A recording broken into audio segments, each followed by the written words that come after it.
Hey guys, Joe Miles here with Osseo Gear. This is the Mission Whitetail Podcast.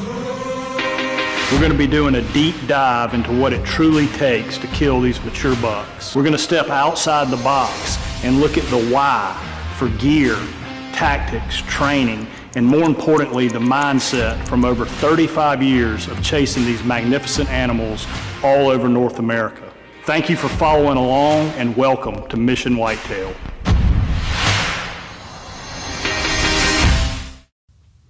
All right, guys, Mission Whitetail, we are ready to go, and I have been looking forward to this one for quite some time since Jace and I talked about doing this.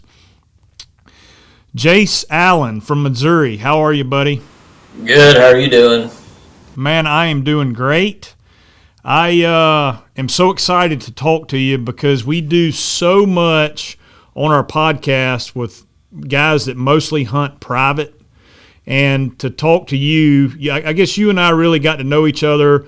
Last year we met at the mobile show up there in Iowa at Andre's farm, and then kind of kept in contact and then met in Kentucky. We were both hunting in Kentucky last year and have become pretty good buddies over the year. And you helped us out with a bunch of the Osseo trade shows. And man, what I am fascinated about is you're from Missouri. You hunt all public land, and that's kind of your passion. I'm sure that you could get into some private if you wanted to, but you like the public land chase. So give us a little bit of your philosophy, kind of how you got going, and then I want to dive right into these two giant bucks, the one in Kentucky and the one you just killed in Missouri. How's that sound? That sounds great to me. Yeah, I do have, there's like 2 days out of the year where I'll go hunt private. That's where I grew up hunting. It's in a farm in southern Missouri. Yeah, I could have access to other, piece of private land and go hunt those if I wanted to. But let's see, in 2014, I first stepped foot on public land here in Missouri. And, coming from, a place where, my dad, he had hunted all of his life, my grandpa, he had hunted all of his life. It's like all these, like whenever I'd go there and hunt, it was like, my dad's had, 30 years experience hunting this property. So it's like, you go hunt here, or you go hunt here. Well, I never really got to understand the why. I just knew the where, and the why is what come to find out is what I was missing in kind of my quest for I guess more whitetail knowledge. Because whenever I first got to that public land, I was there and I was like, I could probably kill one on public land. And that first year, nope. Second year, nope. Third year, nope. And I'm like, what is exactly going on? Like, what am I getting wrong? And this is like, as far as like the challenge of like getting, I don't know if I'm saying this right, but I basically had to forget everything that I knew and restart from the beginning, which is, going out there by myself, learning, these properties, learning what's important and what's not, and really getting to do that whole thing, by myself. And I do enjoy, the competition of public land hunting also. It is stressful at times. Trust me, it is stressful, but I do like it. Then I also fell in love with just the big pieces of property where, I can run all over the whole thing. And now more so where I have access to a whole deer's range. That's what I really like doing. I like the bigger piece of property, and I like getting after a deer where I have, complete access to that, deer's entire range. It gives me a lot of opportunities hunting public land. It gives me a ton of... Go ahead, I'm sorry. No, you're good. I was just gonna say, as far as like me, like wanting to go out and learn, a different kind of terrain.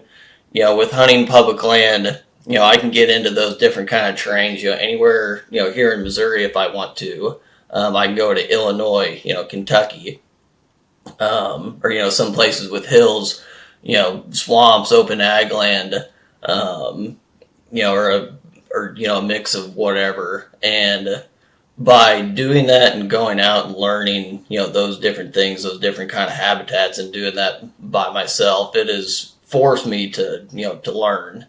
And that's a great deal what I enjoy about this. Hopefully I kind of answered your question. But yeah, absolutely. So, I have hunted public land before. I killed a buck in Mississippi on public land and was completely turned off by public land hunting because literally I had 3 people walk under my tree the first morning that I hunted, and once they got on out wherever they were going, I did end up killing a buck. But I was like, this, I will lose my temper, I will lose my patience, I can't do this. I want to be able to hunt the deer where if I mess him up, I mess him up. And so I hadn't been back. Now, when I look back on that, this was a small area that had a 4-day bow season. They opened it to bow hunting for 4 days, and the rest of the year it was closed to hunting completely. So it got hammered with people. And as I have started, kind of paying attention to what you've been doing, what Rendell does, what some of these other guys do on public, it seems like, and obviously we're not going to get into specific areas, we'll keep it down to the state, but it seems like Ohio, Kentucky, Missouri, Kansas, there's some big public that's open kind of all season, and they don't get completely pounded.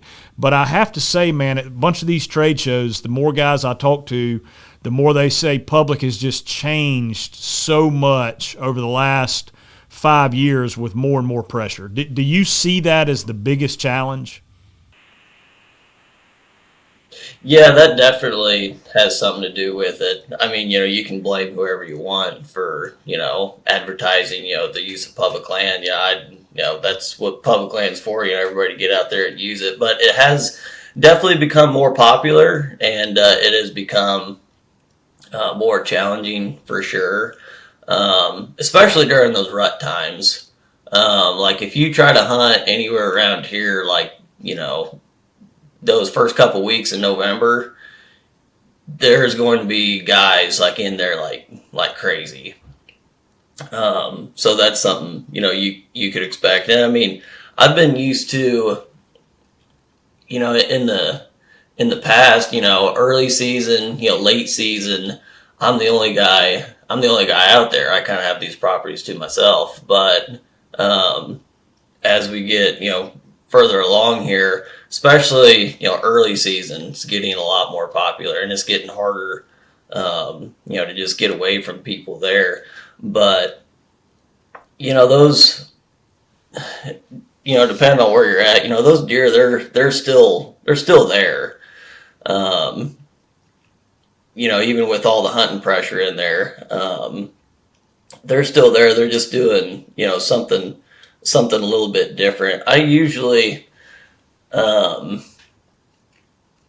don't have like a whole ton of experience like hunting the rut on public land. That's something I've been trying to work on here, but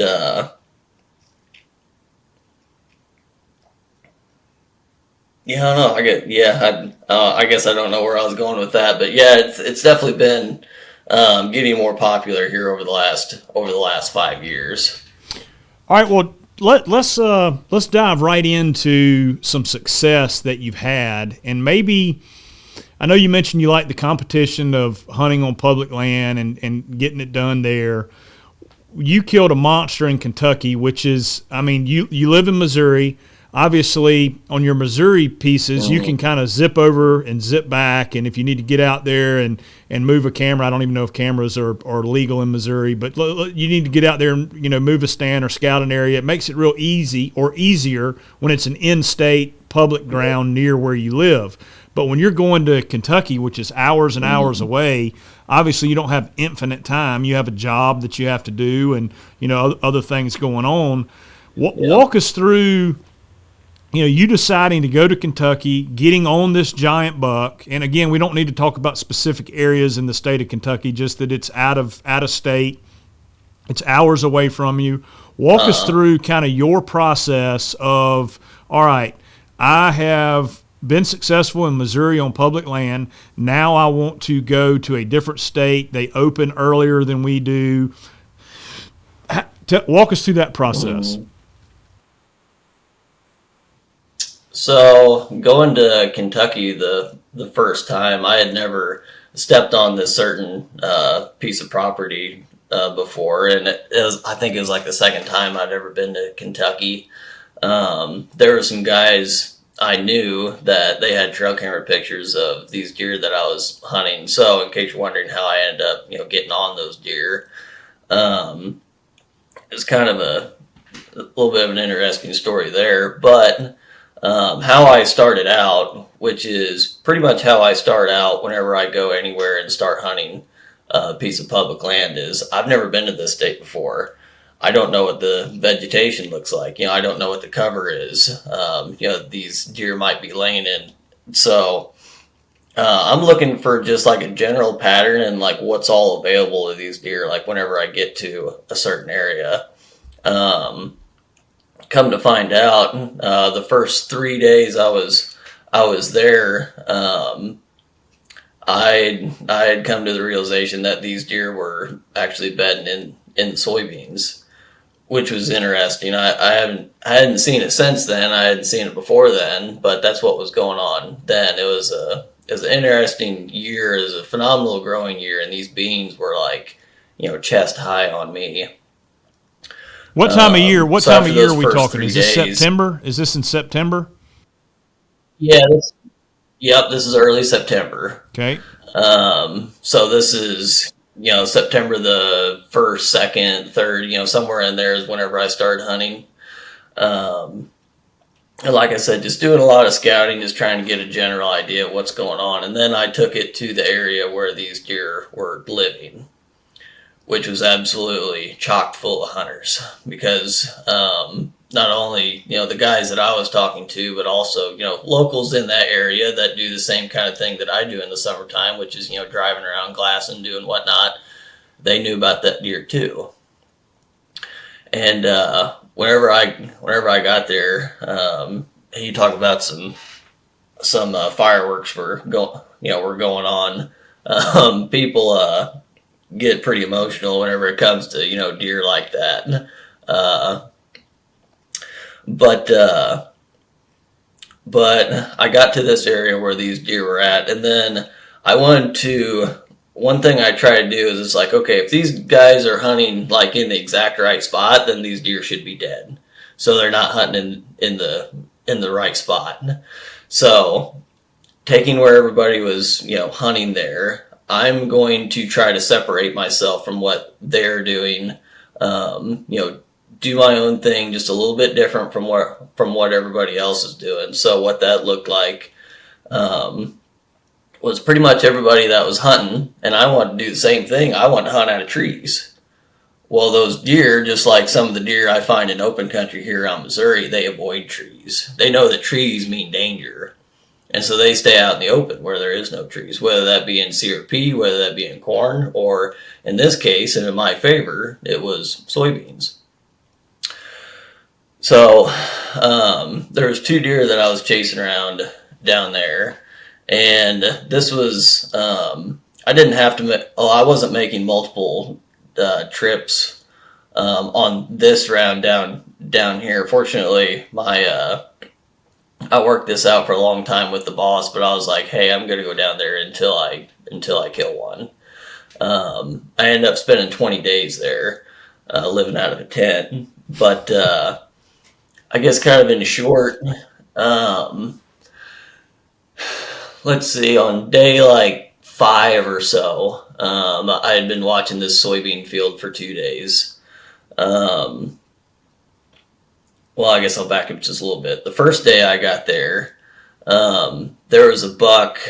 I think the first evening I watched it, there was like a 125-inch 8-pointer. He stood up out in front of me about 100 yards and fed around for like 45 minutes or so. And then the last 45 minutes before dark, he laid down and he didn't get back up. And I was like, huh, that's interesting. I was like, let's see. I was like, I'll come back here in the morning because I'm interested, just to see what this one deer is, doing. And so I get back there in the next morning at daylight. I didn't see him. I was like, huh, I wonder if he's in here now. And I was like, well, I was like, he might be bedded down. I'll just sit here and kind of wait. And about 8:30 that morning, well, there he was. He stood up. He moved a little bit, but he was still right in there. And then about 10, 15 minutes later, here stands another buck a little further away. And I was like, oh, here we go. I was like, what's going on here? Well, over like those next 10 days, what I learned about these deer was that they were still acting comfortable in their spots that they were. So they're really pressured deer. So they're in areas where they don't get pressure, but they're still acting like, normal deer inside their, little area there. So these deer would, on average, get up sometime between, 7:30 and 10:30 in the morning. And kind of the cadence for the day was I would watch this bean field from daylight until 11 o'clock every day and see what's in there. During this time, there was 2 deer that was running that soybean field. One of the deer I was hunting, then there was another deer that I wasn't. It was like a 150-inch 8-pointer. This other deer was somewhere, 170 north of that. And on 5 encounters, 4 stalks on that deer, I was within range of him for over 15 hours, and I never got a shot. Because the beans were too high? The beans that he was in, the beans were too high. He never left beans that were, or I'd say never. He really, really didn't want to leave beans that were below his eyeballs, because then he could see. And if they can see danger, there is danger. If they can't see danger, there is no danger. So he wanted to stay where he felt like he was hidden. Well, he doesn't have eyeballs up on his rack, so that's what I was seeing the whole time. Yeah. And then going up on to day 20, I moved just a little bit, and I'm watching a section of beans, and there's a little spot where they can bed down next to some corn. So there was a couple of trees right there that I climbed into. And watching out in that bean field that morning, I looked out there, and all of a sudden I just see this huge cage get up out of the beans.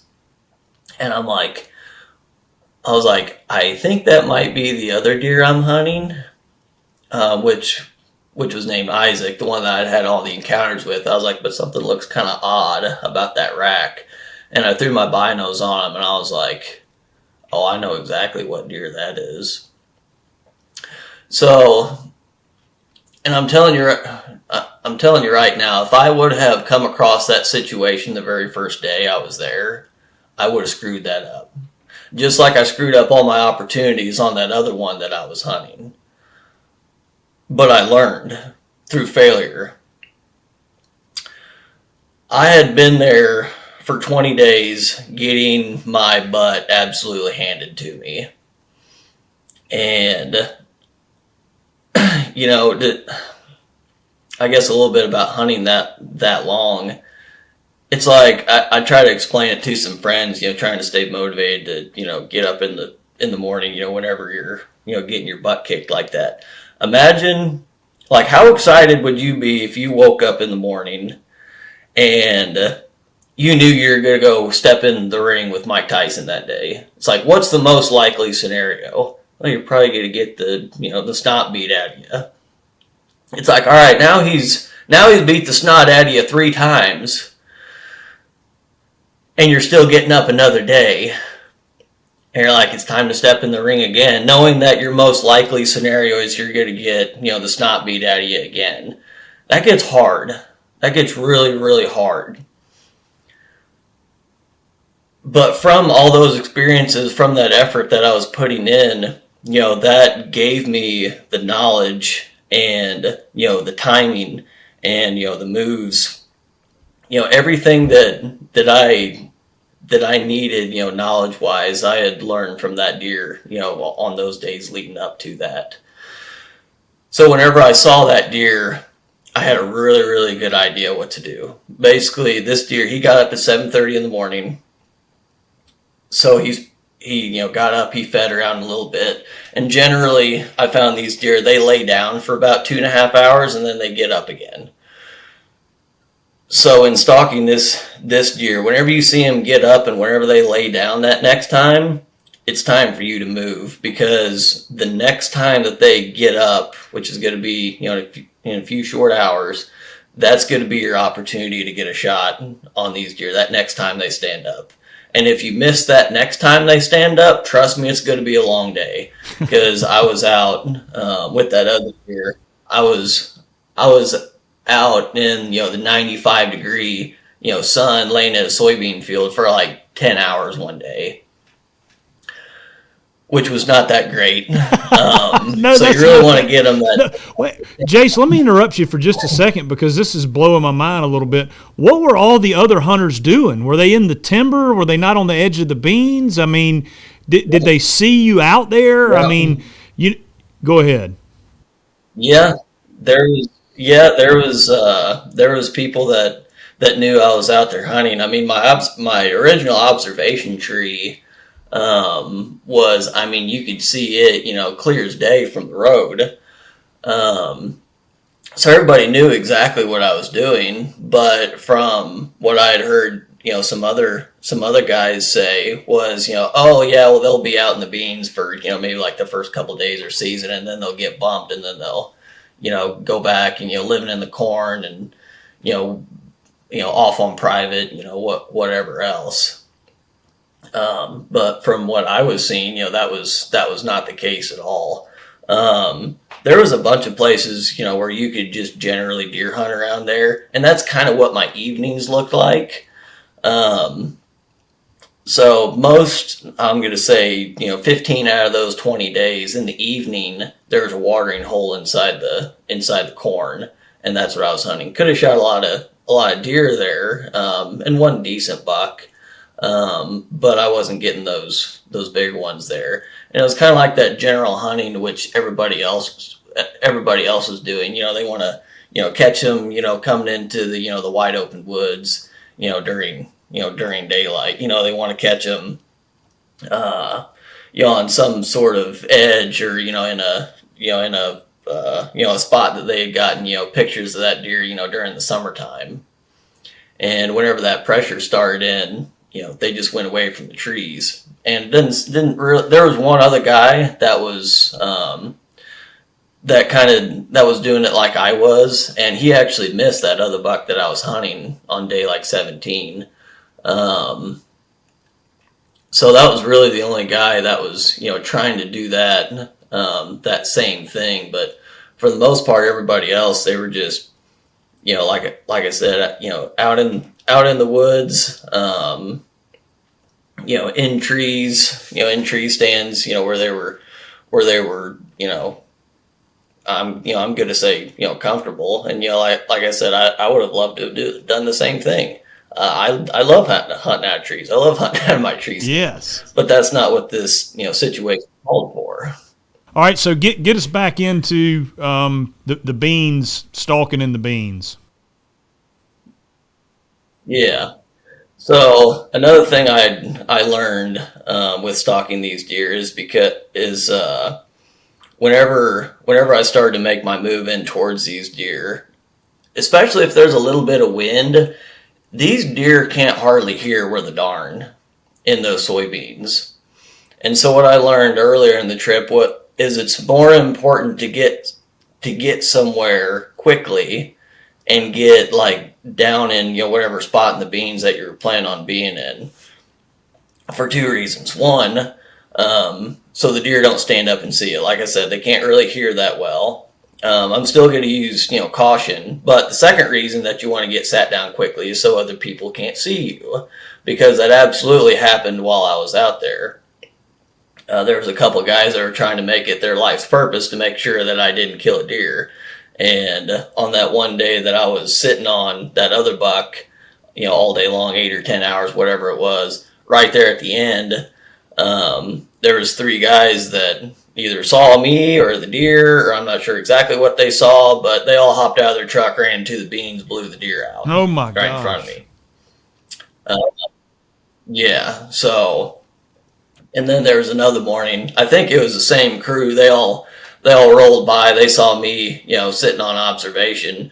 They all pointed shotguns, you know, at the truck and start shooting.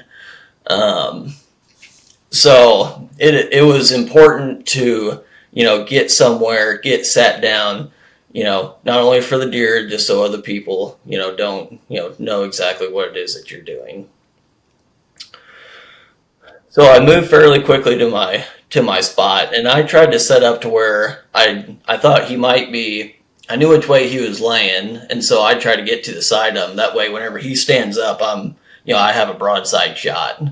So I was planning on either a broadside or a slight quartered away, which also pinpointing a deer in these soybeans was pretty difficult because it's a sea of soybeans, and you're like, okay, that deer is right there. Well, as soon as you move this way, you lose your whole perspective on where he was.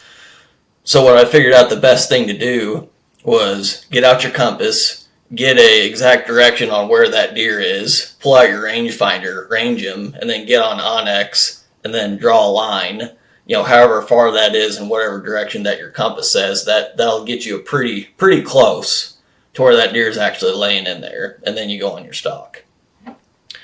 I got to my spot at like 8:30 in the morning, and that deer stood up at 11 at 29 yards, and he's kind of, well, whenever those deer first stand up, they're really, which I learned this earlier in the trip too, whenever they stand up, they check out for danger everywhere. So if, like I said, another thing I learned is you have to be hidden whenever that deer is standing up, because I tried it before where I'm standing, you know, fully up, you know, my top half of my body's exposed, and, you know, I'm just sitting here. It's like, all right, as soon as he stands up, you know, I'm going to draw and get him.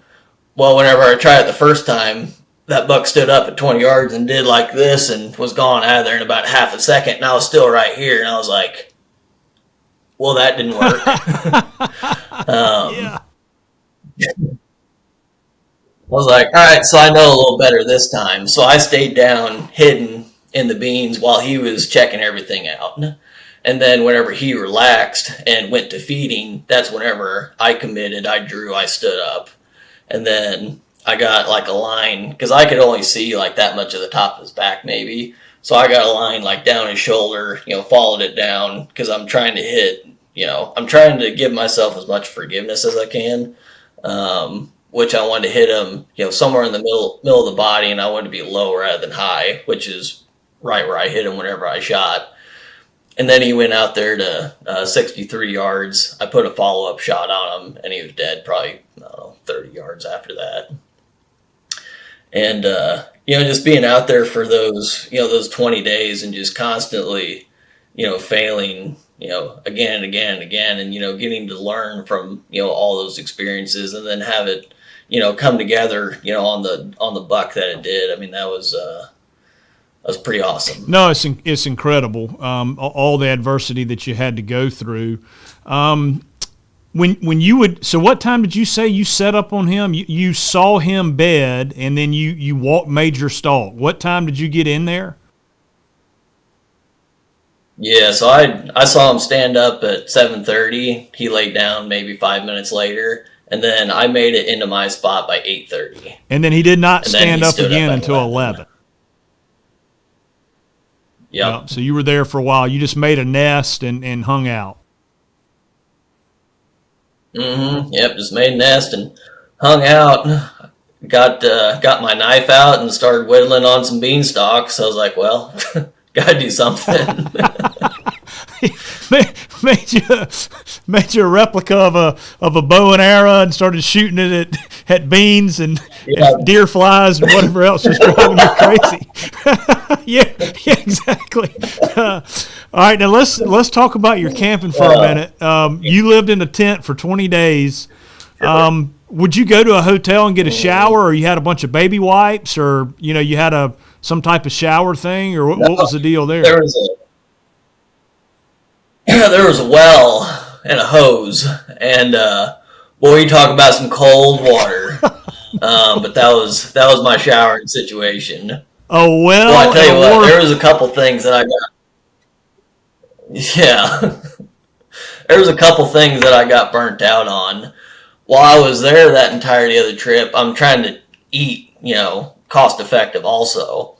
So I'd go to Walmart and I would get me one of those, $6 rotisserie chickens, and then either potato salad or macaroni salad.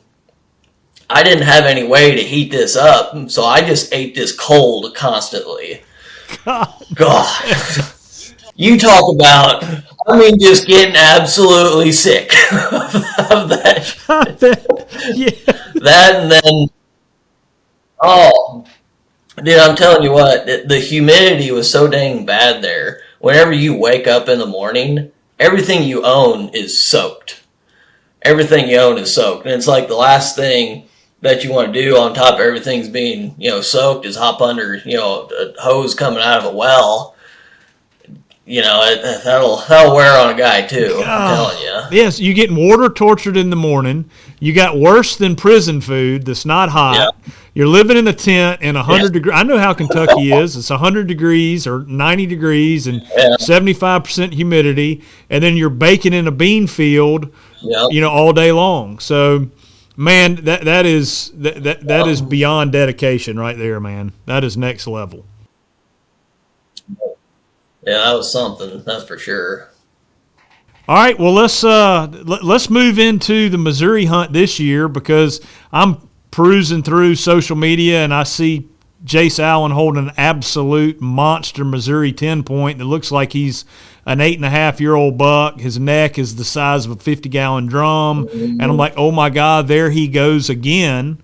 So let's go through this one. Sure. So this is, as far as like Missouri goes, there's been a couple things I've had my eyes set on, for a really long time here. I've been looking at tracks for quite a few years now. And,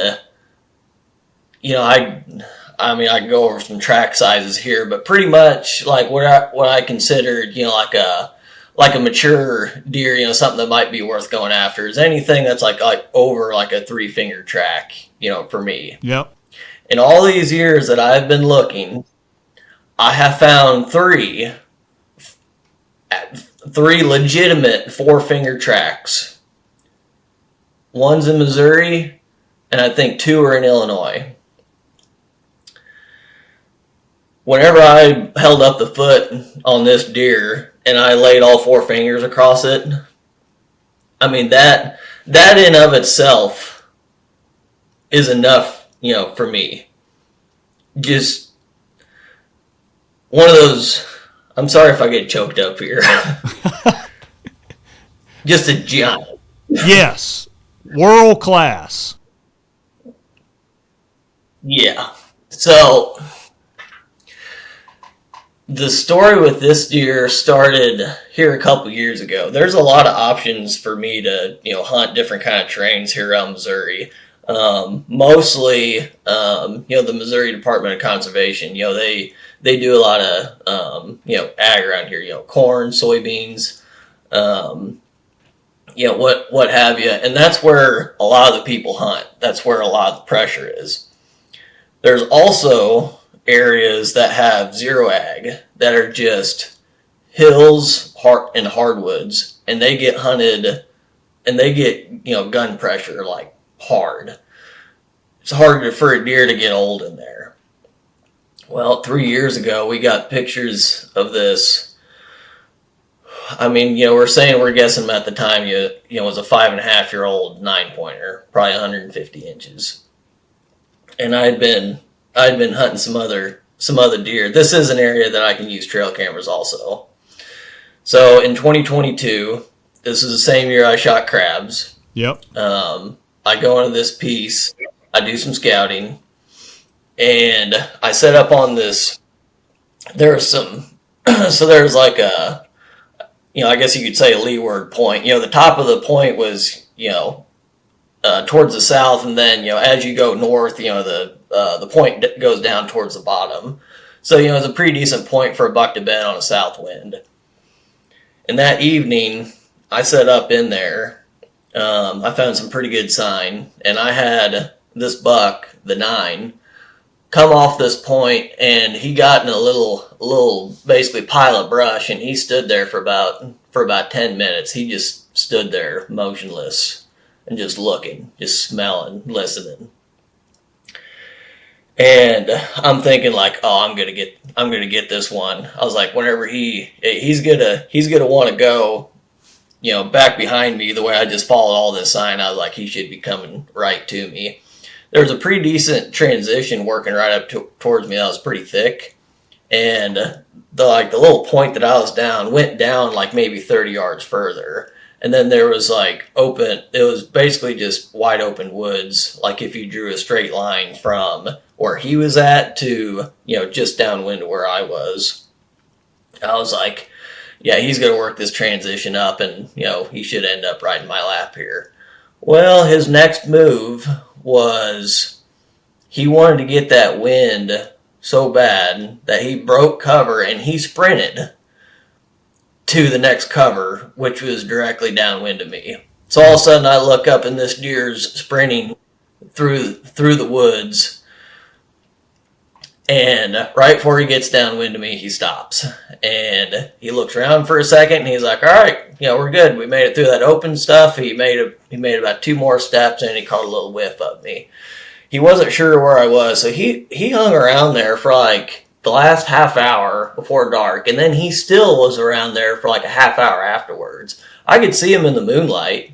He was just working his way back and forth, trying to figure out where I was. And then he finally left, and didn't catch up to him the rest of that year. Then the following year, we would get pictures of this deer, but I often said that this deer was probably one of the smartest, if not the smartest deer that I know of, because it was extreme.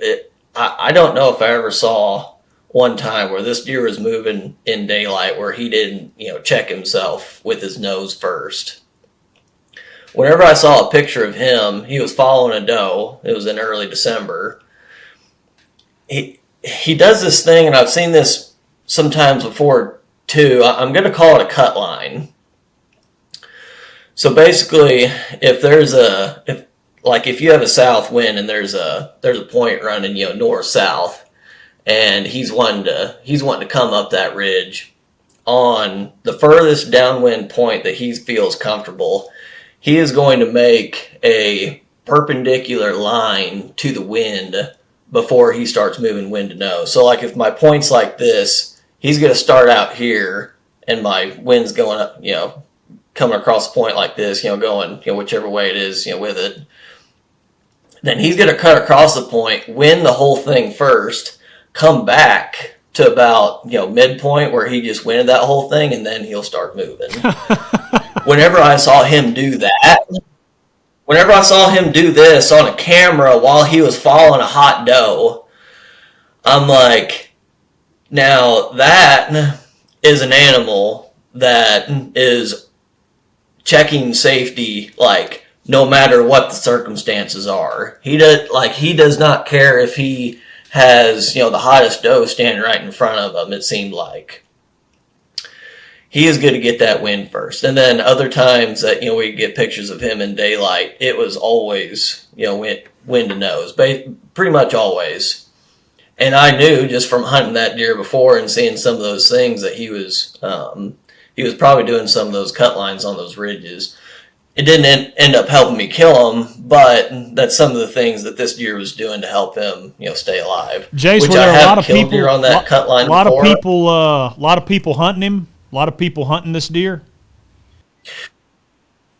No, because not a lot of people knew about him, because around here where I live, whenever you get away from the agricultural areas and you just get into like the hills and hardwoods, nobody wants to hunt that. Gotcha. Because it takes a greater level of effort to hunt this stuff than it does, the other stuff. Sure. Like, you can't use your eyeballs to to glass these deer up, because of where they live, and so and that's unlike other pieces that that is popular around where I hunt. It's places where you can see and use your eyeballs to your advantage. You can't do that here. Gotcha. So not a lot of people knew about them, but there is, like I said, there's a ton of gun hunters in this area. And then there's also quite a few people that like to bow hunt it, come the rut. So there's a lot of people that hunt this piece, but not necessarily anybody that particularly knows about this deer. Got it. Just because of where he is, and well, I mean, honestly, I don't blame a lot of the guys for not wanting to hunt. This kind of stuff. It is tough. So going into this year, me and my buddy Jake, we're out setting up some trail cameras, doing some scouting, and this was late September, like September the 28th or so. And usually, like on this kind of piece, there for the most part is not too many bucks there before the acorns start falling. So they come in from other places. They come in for one reason, acorns, to feed on those, and then the second reason would be does. So you have a wave of bucks that come in like early October whenever there's a bunch of acorns there. Then you have a second wave of deer that come in like October the 20th or the 25th or something like that. This deer was probably the most resident deer there. He as far as I knew, he was there, sometime in October, and then he didn't leave for the rest of the season, as far as I knew. So there's a certain advantage that I have over everybody else that would be hunting that area, and that is getting to that deer first before he knows that he's being hunted. Uh-huh. Because I know most of the people that are hunting there, they ain't going to be in there until late October or something like that. And then whenever that pressure, gets up, he's going to smell somebody, and then he's going to change. He's going to go from, that deer that was just acting like a deer. Now he's a prey animal, and his survival instincts are phenomenal. So I knew there was a little bit of opportunity for me to catch him before he gets to that point. But whenever me and my buddy were scouting it in there, we're looking on some of these places that are there's a bunch of white oaks and they're up next to bedding. And some of these places, I mean, you talk about rolling your ankles, basically walking on marbles. The acorns are that thick. Wow. And we look at this one spot, and it's like there's quite a bit of deer activity here. And it's like, I can't necessarily discern, what it is that's going on in here, but it's like, okay, there's deer moving in here, earlier this year because of the heavy acorn crop that we have. We hop over one ridge and pretty much the same thing, bedding, food right next to it, except this one's got, 3 fresh rubs on it. It's got a scrape opened up. And I'm looking at this, and I was like, I need to come in here and figure out what kind of buck this is. So I went in there, hung up a stand, and I hunted it for 3 days. And on the 3rd day, I had the buck that was making that sign come in. It was probably like a 130-inch 8-pointer or so, maybe just a touch better. He was a 4-year-old buck, which in years past, I would have shot, but I was looking to best my my biggest Missouri public land buck. That was a goal that I had going into this Missouri season. And so whenever I encountered that deer, it's like, okay, that's the deer in here. Now we just basically need to rinse and repeat. So again, I'm looking for somewhere in there that has bedding right next to it, and then has food right next to it, which there's quite a few places in there that set up that way. And I was going to go back in there and get more intel. About a couple days later, I go back in, and it's kind of like a partial, scout mission. I got off work late. It's kind of like a partial scout mission. Yep. I wanted to move around a camera, hang up a new cell. And so there's quite a few things I was wanting to do that evening. But I know well enough, from my dad, growing up, that whenever you're in the woods, you're hunting. So it wasn't, so like as I'm going into this area, I'm taking the quietest way that I possibly can. I'm keeping my wind good. I'm not making, a whole ton of noise, because, I'm not just going in there to, swap out a, camera and do whatever. I'm in there, I'm hunting. And I'm sneaking along, being quiet, and all of a sudden I look up this ridge, and and I just see like a body of a deer, and it bounds off. And I see a 10-point frame, pretty wide, chocolate rack. And I'm like, I don't know what deer that is for sure. I was like, I'm fairly sure that's a shooter. I was like, but that might have been the 9. I was like, there ain't too many deer in here that are, 10-pointer, chocolate rack, that wide. I'm like, okay. What time of day was it, Jace? What time of day was it? 6:15 in the evening. Okay. It's whenever I jumped him up. So he goes bounding off, and I don't. And it's like I didn't want to go up there and stomp all around where he just was, and see exactly what it was he was doing. So I just basically turned around and I left. I was like, okay. It's like, now we got another area that sets up the same, except this one's got better deer in it. So the next evening, it's 3:00, and a lot of times leaving for work. That time early season, 3:00 is, when we leave. But my boss that day, he was like, man, we really need to get some work done, Jace. You think you can work a little longer? I'm like, nope. I was like, I gotta go.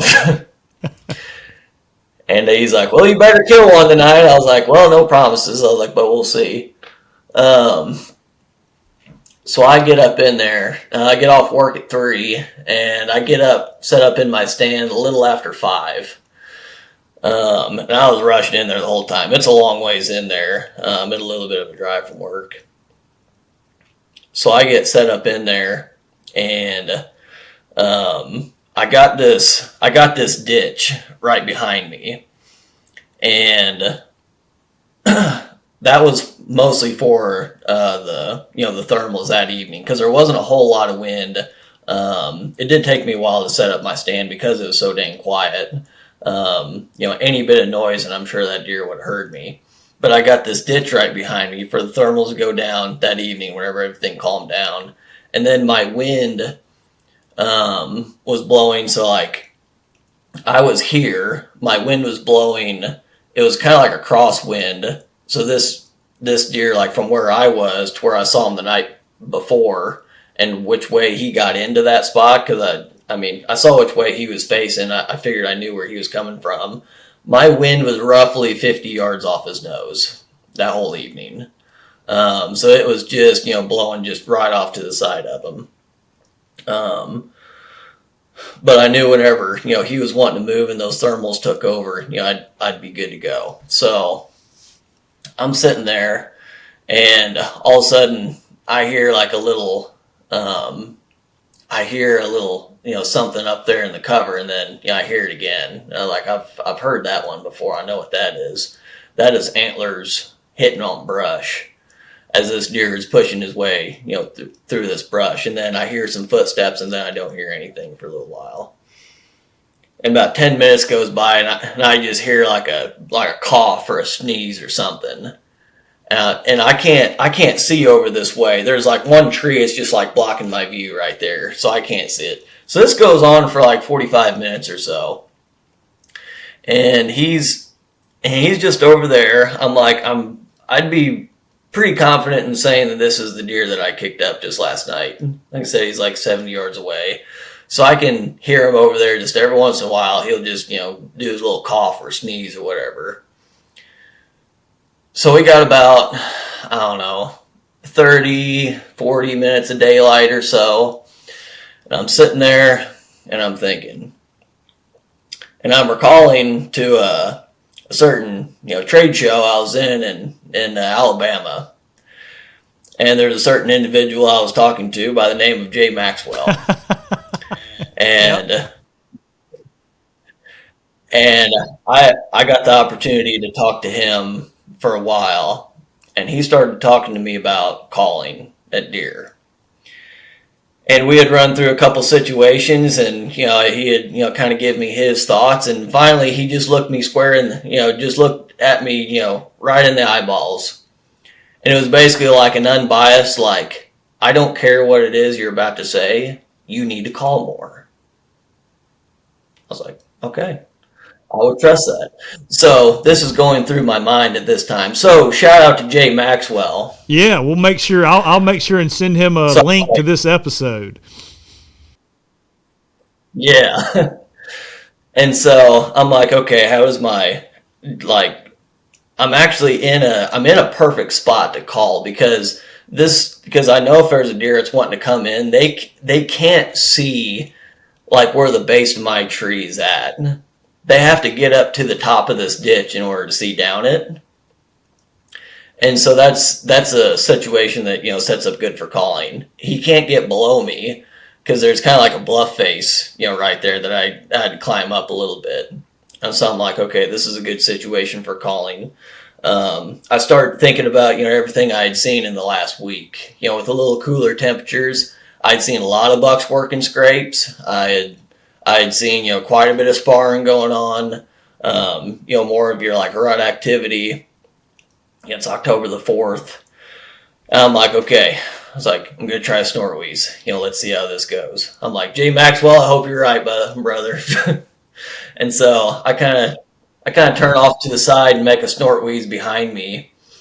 And then I sit there for, 5 minutes or so, and I don't hear anything different. I'm sitting there, and then all of a sudden I heard that same sneeze, like 40 yards away right here. And I'm just like, holy crap.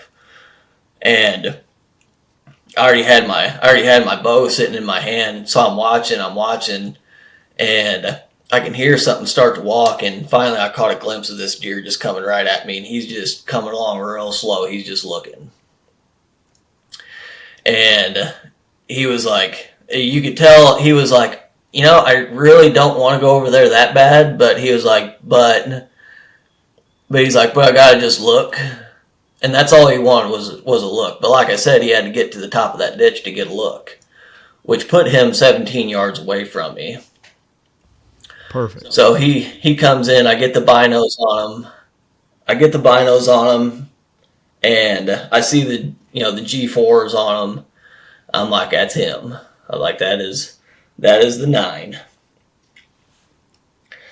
So he comes in, he stops at about 20 yards. He's at the point where he can see down that ditch. And I wish I had like a really good camera with some good audio, because the amount of air that was going through this deer's nose was incredible. He sounded like a vacuum cleaner. If there was one molecule of my scent that was going his way, he would have picked it up. It was just something incredible to hear. So he looks down that ditch. He doesn't see anything. So he just starts feeding. Well, whenever he got in close, I wasn't sure if he was going to cut in on me or what he was going to do. So I went ahead and got to full draw. And he's just standing there. He's looking. I'm like, I might have drawn too early here. But I was like, but I'm already here. I was like, I'm not going to let down now. I'll just sit here and we'll suffer the consequences. So he took his sweet time making it those last, 4 or 5 yards out to my opening. That was, he was standing there at 17 yards. And by the end of that, 3.5 minutes or so of me holding that bow back, I'm telling you what, I was about to go blind. I don't know what it was, but like my vision was starting to go blurry. I couldn't feel, where I was anchoring. This whole arm was numb. I was just like trying to line everything up, and of course, this hand's shaky also. But then I see, my green 20-yard pin, it's right there behind the shoulder, and I'm like, that's good. Boom. And I hit him, and he goes running up the hill. And after 2-3 minutes, I can hear this gurgling, and then it's like step, step, crack, step, step, step, step, crack, crack, crack. And it's like coming back down towards me, and then one more step, big crack, and then nothing. Silence. And I'm like, unless I'm crazy, he's laying there 40 yards away dead. So I don't have any service here. So I go back to my car as quick as I can, and I'm really used to sharing that experience with buddies. Yeah. Like as soon as I release an arrow, I'm on the phone, I'm calling somebody. I didn't have any service for 2 hours. Oh my God. I was going crazy. Wow. So I finally get a hold of my buddies and get everybody up there. I had, my buddy Jake, he's been there, pretty much every step of the way. He drove about 3 hours, come up there and help looking for him. But we went in there, and he was laying right there where I thought. And when I shot him, I was thinking, I was thinking, that deer is probably, I was like, there's no way that deer is under 150. I was like, I really think he's 160. And whenever I walked up on him, I was floored. I was like, what did this deer turn into? So, getting that, that dream buck that I've always wanted, that 4-finger track. Oh, yeah. Giant head, giant body, big frame, a lot of mass, long tines. To have that dream deer, and then for it to also be, the 9 that I'd been chasing around for 3 years. Yes, unbelievable. Just incredible. Congratulations, man. That is. Sorry, I knew I was going to get choked up. That is quite a feat, and that's why I've been looking so forward to getting you on to talk about this, because it really is. I mean, it gets done, but it doesn't get done a lot. It doesn't get done often. There's not a whole lot of guys that can go into these public land pieces and put in the effort it takes, put up with the nonsense of all the locals and all the pressure. It's so admirable, man. And all I can say is congratulations. I mean, it's a world-class hunt, both of them. Incredible experiences. I do have one question for you. All right, so you saw him the afternoon before. When you went in there to set up, yeah, what did you set up on? I know you found that ditch, so your thermals would be dumping down. But were you close to a scrape? Were you near some white oaks, or you just were right there where you saw him? All the above. So it kind of just set up perfect. So I was set up pretty much right where I saw him. It was there, within 10 yards. Also, 20 yards away from that, I have a mock scrape, which, looking over it after I shot him over the last couple years, I think there's one daylight picture of him on that scrape, but the majority of pictures that we have of that deer are on that scrape. Most of them are at night. But it was over a lot of occurrences, so that was a habit, area to that deer. Although, for however long we had that camera, set up there for, a week or whatever it was, there wasn't one picture of that deer on that camera hitting that mock scrape. Wow. There was white oak acorns dropping like crazy, just right there. The tree that he was feeding under whenever I bumped him up the night before, the whole night I was sitting there, it was just drop, drop, drop, drop all evening long. And I knew he was hearing that too. And then, it worked out, with that ditch coming up to that point right there too. So it's crazy like how well, like everything works out whenever it does work.